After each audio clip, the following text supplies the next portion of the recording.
Salutare! Suntem aici la o casă. Aici, la intrare, avem un tablou cum trebuie, zic eu, cu macaroane. Avem și D-uri și C-uri și tot ce se poate. Dar spune că extraparea aia mișto pe 2 jumate, aia face tot. Deci aia țin. Alimentare cu... Să intrăm aici în primul dormitor. Unde avem un întropător de la Oppo de 5 module. Dar o să montăm la unul, că așa s-a cerut. Avem aici o priză, n-am văzut niciodată, tot de la Oppo, care are 10 plus module. O doză care servește pentru media. O priză pentru aer. La fel. Doză la pat, priză întrerupător. O să meargă niște blancuri acolo, că altceva n-avem ce să punem.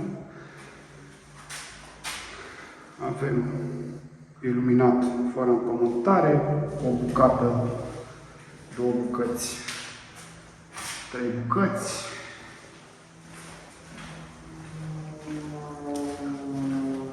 Mai avem un dormitor, aceeași poveste, același sistem, cum se vede.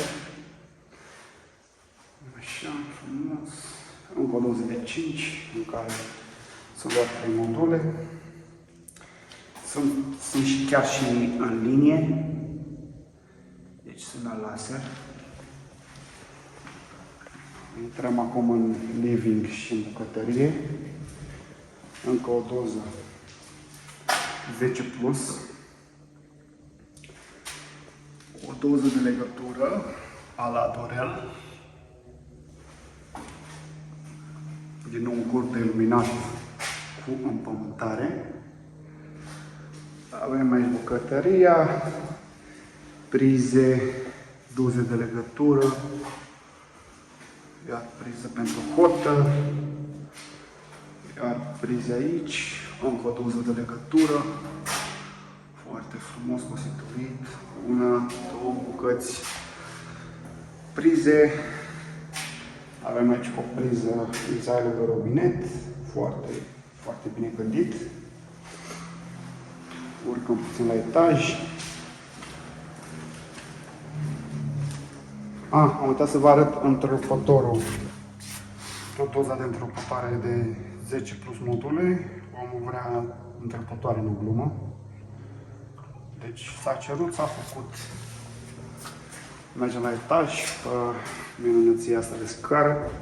Aici avem un întrerupător posibil cap scară. Lipsește doza.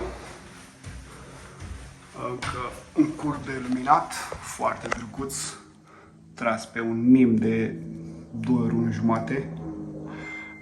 N-a găsit omul de 3 ori 1, deci merge și mimul. Aici frumusețea de mansardă, etaj mansardă. Caldurile pozate ca la carte. Avem și împământare la fel. Copex de metal, cum trebuie. Frumos. Ăsta e un cablu foarte, foarte bun, rezistent la foc.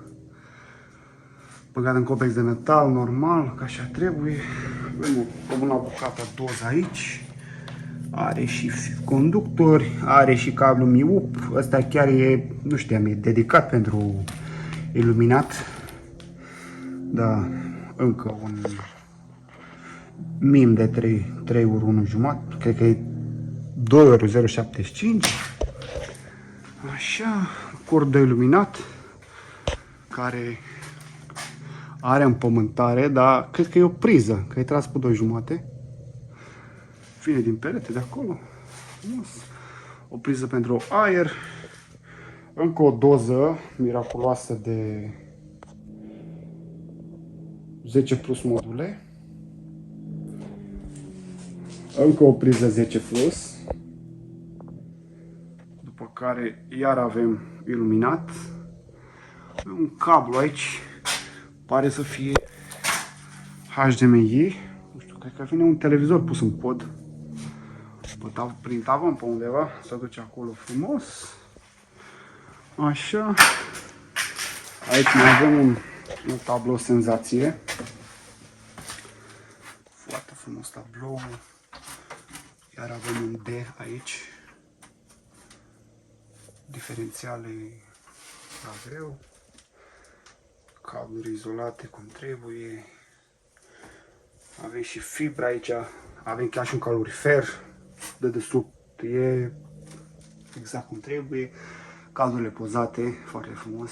Foarte, ia uitați acolo. Ia uitați, s-a trecut. Ia uitați acolo, s-a trecut omul pe el.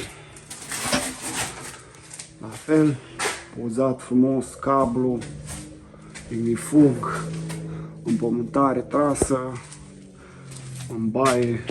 Iar avem aici ceva foarte frumos. Împământare pe unul, nema pe altul. Dar nu priza aici la baie care e un pic complicată, zic eu. Avem 3 ori 2 jumate și încă un 3 ori 6 pare să fie. E super, cablu de 6. Cred că puneam un boiler aici, electric.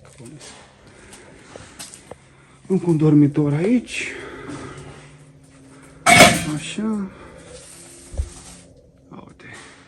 Împământare, nul, fază, cred că merge fără fază ăsta. Iar avem acolo niște doze la pat. Un se cade. Un întrepător aici. La fel. Cablu de calitate, miup. Foarte bine gândit. Îmi place priza asta. Cred că e încastrată în toc. Un nou tip de priză încastrată în toc. Ia uite, iar niște cabluri frumos pozate. Foarte, foarte bine gândit. Cablu de date, cablu de toate. Așa. Încă o priză aici. Cum se cade. Avem frumos priza la pat. Centrele pe soare. Foarte, foarte bine gândit. Uitați. Din nou, conductori, cupeți, cu împământare sau fără, cu fază sau fără. Da, cam asta e. Omul zicea că cablurile astea ar duce într-o doză. Nu văd doza. Trebuie să fie undeva doza. Undeva prin perete. O să o găsim. Cam asta e pentru astăzi. Sper că vă place proiectul nostru. Pe curând.